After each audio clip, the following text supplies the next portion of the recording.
আলহামদুলিল্লাহ, আজকে আমরা সালালার শহর ছেড়ে মাস্কাটের উদ্দেশ্যে রওনা হইলাম। সালালা শহর অনেক সুন্দর, অনেক গ্রিন। বর্তমানে খারিফের সিজন এখন। ওয়ানলি সালালাতে 3 মাস প্রচুর বৃষ্টি হয়। আলহামদুলিল্লাহ, বৃষ্টি হওয়ার কারণেই এই সুন্দর গ্রিনের উপকৃত হয়। ফাইনালি আমরা মাস্কাট এয়ারপোর্টে চলে এসেছি। মাস্কাট এয়ারপোর্টের বাইরের দৃশ্য, এটা হচ্ছে পার্কিং এরিয়া। মাশাআল্লাহ, অনেক সুন্দর, অনেক ডিজাইন, ইউনিক একটা ডিজাইন করে বানিয়েছে মাস্কাট এয়ারপোর্টের ফ্রন্ট ডিজাইনটা সম্পূর্ণ টাইস করা, একদম নিখুঁত টাইস ক্লিনিং। এই হচ্ছে একজন ভাই যিনি আমার সাথে জয়েন্ট হয়েছেন, তিনিও এই মাস্কাট এয়ারপোর্ট থেকে ইন্ডিগো এয়ারলাইন্সে বাড়িতে যাবে। ওনার বাড়ি হচ্ছে যশোরে। আমরা এখন আছি মাস্কাট এয়ারপোর্টের ব্যাগিং এরিয়া। এই হচ্ছে ব্যাগিং এরিয়া। ফাইনালি আমরা ইমিগ্রেশন শেষ করে মাস্কাট এয়ারপোর্টের ভিতরে চলে গেলাম। মাস্কাট এয়ারপোর্টের ভিতরে আমরা এখন খোঁজাখুঁজি করেছিলাম ফুড, কম টাকার মধ্যে ফুড।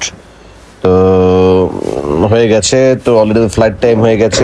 আমাদের বিমানটি পাখির মতো উড়ে যাচ্ছে আর আমরা নিচের দৃশ্যগুলো উপলব্ধি করছি। সত্যি অসাধারণ, আল্লাহর কি নিয়ামত। এগুলো দেখলে কেউ নাস্তিক খ্রিস্টান হতে পারে না। সত্যি সত্যি মেঘের উপর দিয়ে ভেসে যাবে এখন আমাদের এয়ারলাইন্সটি। আলহামদুলিল্লাহ, ফাইনালি অনেক সুন্দর ভিউ দেখা যাচ্ছে মাস্কাটের। রোডঘাট মানে সব জায়গায় তো লাইট দেয়া, যার কারণে রোডঘাটগুলো খুব ছোট্ট দেখা যাচ্ছে।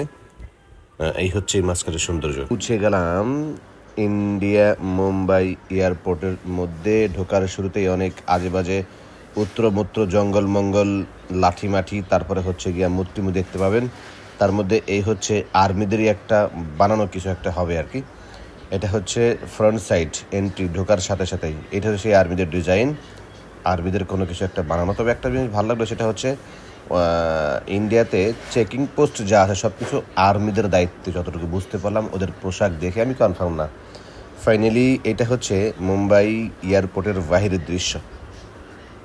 মাশাআল্লাহ, অনেক সুন্দর ভিউ দেখতে পাচ্ছিলাম। গাড়িগুলো প্যাসেঞ্জারদের যাত্রী সেবায় নিয়োজিত এবং বিমানগুলো ল্যান্ড হয়েছে, মাল নামাচ্ছে, মাল ঢোকাচ্ছে, এই তো ওদের কাজ। তবে ইন্ডিয়াতে একটাই প্রবলেম, সেটা হচ্ছে আপনি 30 কিলো একটা পার্সেল বেশি নিতে পারবেন না। সেকেন্ড অপশন হচ্ছে আপনি কোনো ইলেকট্রনিক প্রোডাক্ট, ইলেকট্রনিক যে কোনো জিনিস আপনাকে হ্যান্ড ব্যাগে নিতে হবে, আপনাকে ল্যাকেজে অ্যালাউড দেবে না। তো আমাদের ওয়েটিং টাইম শেষ, আমরা এখন যাচ্ছি আমাদের গেটের দিকে। আমাদের গেট নাম্বার ছিল 78। ফাইনালি আমরা বিমানে চলে এলাম। আমার সিটটা একটু ভালো ছিল অন্যদের চাইতে, স্পেশাল হয়ে বসেছিলাম, আমাকে দিয়েছিল। এই হচ্ছে আমাদের ঢাকার উদ্দেশ্যের সফর। আলহামদুলিল্লাহ, আজকের জন্য এই পর্যন্তই।